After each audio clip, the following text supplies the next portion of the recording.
Welcome to my new vlog. কেমন আছো সবাই? আশা করি সবাই খুব ভালো আছো। আজ জামাই ষষ্ঠী, অফিসিয়ালি জামাই ষষ্ঠী 20 তারিখে, কিন্তু আমরা 19 তারিখেই রাতে সেলিব্রেট করে নিয়েছিলাম। সকাল সকাল ফ্রেশ হয়ে রেডি হওয়ার আগে আমি খুব পছন্দের একটা ফেস প্যাক লাগিয়েছিলাম। এটা ইউজ করলে না মুখে একটা আলাদাই গ্লো চলে আসে। তোমরা নিজেরাও দেখতে পারছো যে কতটা গ্লো করছে আমার স্কিনটা।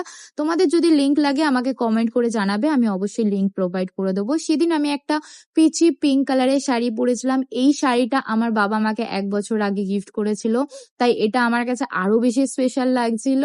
তারপর চুলটা ব্লো ড্রাই করে নিয়েছিলাম। সত্যি বলতে একটা ভালো ব্লো ড্রাই পুরো লুকটাই বদলে দেয়। চুল এত সফট আর এত ভলিউম লাগছিল, বারবার আয়নায় আমি নিজেকেই দেখছিলাম। তারপর মেকআপ করে নিয়েছিলাম। মেকআপের টিউটোরিয়ালটা আমি আগে আপলোড করেছি, চাইলে তোমরা প্রোফাইল থেকে দেখে নিতে পারো। আর এই লিপস্টিকটা আমার হাজবেন্ড আমাকে বার্থডেতে গিফট করেছিল। আসলে শুধু এই লিপস্টিকটা না, আরো অনেক কিছু গিফট করেছিল। আমি ওটার ভিডিও পরে আপলোড করে দেবো আমার প্রোফাইলে।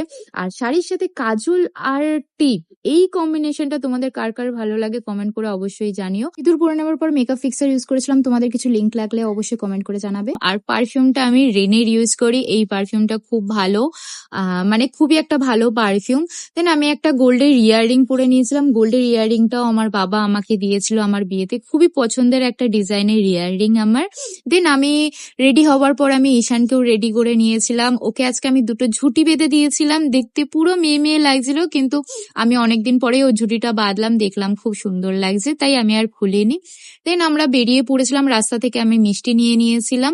আর মিষ্টি ছাড়া অন্য কিছু আমার মাথায় আসছিল না কি কি নেবো। আসলে নেওয়ার মতন অনেক কিছুই রয়েছে, কিন্তু আমার মাথায় আগে মিষ্টিটাই এসেছিল, তাই মিষ্টিটা নিয়েছিলাম। আর মিষ্টির দোকানে গিয়ে এত রকমের মিষ্টি দেখতে পেয়েছি যে আমি আমার লোভটাকেই সামলাতে পারছিলাম না। তবু আমি কিছু কিছু করে আলাদা আলাদা ভাবে মিষ্টি নিয়ে নিয়েছিলাম। দেন আমরা বাবার বাড়িতে পৌঁছে যাই। আর বাবার বাড়িতে পৌঁছানোর পরে সেইখানে আমাদের একটা বড় বাচ্চা আছে যার নাম হচ্ছে শেরো। আর সে তো আমার হাজবেন্ডকে পেলে আর কাউকে চাই না। এত দুষ্টুমি করে, এত দুষ্টুমি করে, মানে তোমরা দেখতেই পারছো। আর ওর দুষ্টুমি দেখে ঈশান কিছুটা হলেও ভয় পেয়ে গেছিল। ভয় পেয়ে গিয়ে কান্নাকাটি শুরু করে দিয়েছিল।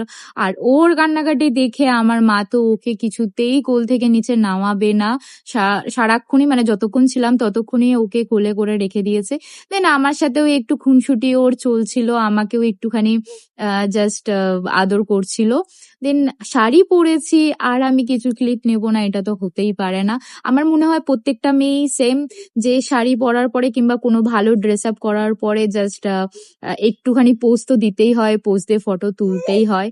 এরপর আমার বাবা আসে, আর বাবাকে আমরা যে শার্টটা গিফট করেছিলাম, শার্ট বলতে একটু কুর্তা টাইপের গিফট করেছিলাম। আমি খুব জোরজার করছিলাম বাবা মাকে যে তোমরা একটু গায়ে পরো, একটুখানি দেখো কেমন হয়, ফিটিংস হয় কিনা। তো বাবার ওটা ফিটিংস খুব ভালো হয়েছে, আর মায়ের তো শাড়িটা খুবই পছন্দ হয়েছে। আর এটা দেখতে দেখতে আমাদের শেরো বাচ্চা উঠে গেছিল আমার ঈশানের গায়ের ওপর। আর ঈশান ঘুমিয়েছিল বলে একটু বেশি ভয় পেয়ে গেছিল, কিন্তু কিছু করার নেই। আমাদের শেরো এরকমই দুষ্টুমি করার, যে দুষ্টুমিতে সবাই নাজেহাল হয়ে যায়। কিন্তু আমাদের বাচ্চাটা খুবই কিউট। আর মা আমাকে এখানে দিয়ে দেয় কিছু ফল আর দই খই কিছু তো বলে, সেটা দিয়ে দেয় আমাদেরকে। আর আমরা সেখানে খাচ্ছিলাম বসে বসে। আর আমি ভাইকে বলছিলাম, ভাই তুই আমার থেকে আমটা তুলে নে, কারণ আমে আমার অ্যালার্জি আছে। দেন শুরু হয়ে যায় রিচুয়ালস, যে জামাই ষষ্ঠীর যে আসল রিচুয়ালস গুলো থাকে সেই রিচুয়ালস গুলো শুরু হয়ে যায়। আর আমরা সবাই এখানে বসে বসে দেখছিলাম, আমাদের খুব ভালো লাগছিল। আমার ভাই, আমি, ডুগুল্লুনা, শেরো সবাই মিলে বসে বসে দেখছিলাম, যে আমাদের বেশ খুব ভালো লাগছিল। দেন মা আশীর্বাদ করলো। আশীর্বাদ করার পরে মা বলছিল কিছু একটা বাটা মেজ আমার হাতে তুলে দিতে হয়, সেটা আমি ঠিক জানি না এক্স্যাক্টলি ওটা কি হয়। তাই মা একটা থালা ধরে আমাদের হাতে তুলে দেয়।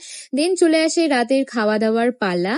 আর মেনুতে ছিল আজকে ভাত, ডাল, ভাজা, স্যালাড, চিংড়ি মাছ, মালাইকারি, মাটন। সত্যি কথা বলতে এত খাবার দেখে না আমার চোখ ধাঁধিয়ে যায়, আর আমি ক্লিপ নিতেই ভুলে যাই।